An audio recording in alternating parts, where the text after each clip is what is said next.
आज आपण खारी शंकरपाळी बनवणार. त्याच्यासाठी मी हा अर्धा किलो मैदा घेतला आहे आणि जरा हे मीठ घेतलं आहे जास्त.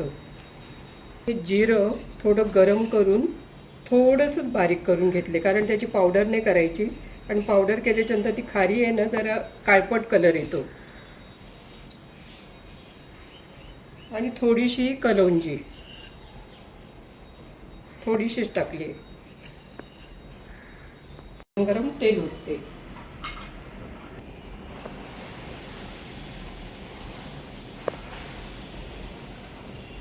आणि मस्त पहिल्यांदा मिक्स करून घ्यायचं, हात घालायचा नाही आहे. आणि गरम गरम तेल घातले आणि नंतर आता थोडं थोडं पाणी घालून मळून घ्यायचं. आता ह्याला जर असं असेल तूप लावून घेते, त्या हातानेच लावून घ्यायचे. आणि थोडंसं त्याच्यावर हा मैदा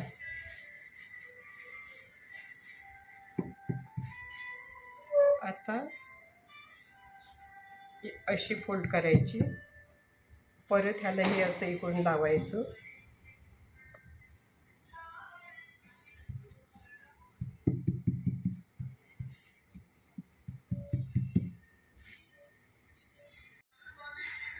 हे फक्त जरा असं त्याच्यामध्ये हवा असते ती अशी काढून घ्यायची, अशी लांबट. आणि त्याचे जरा असे 2 भाग करायचे.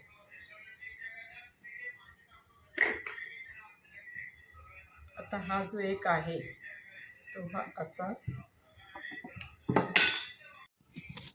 हे बघ असं पण दोन्ही साईडने थोडं कट करूया.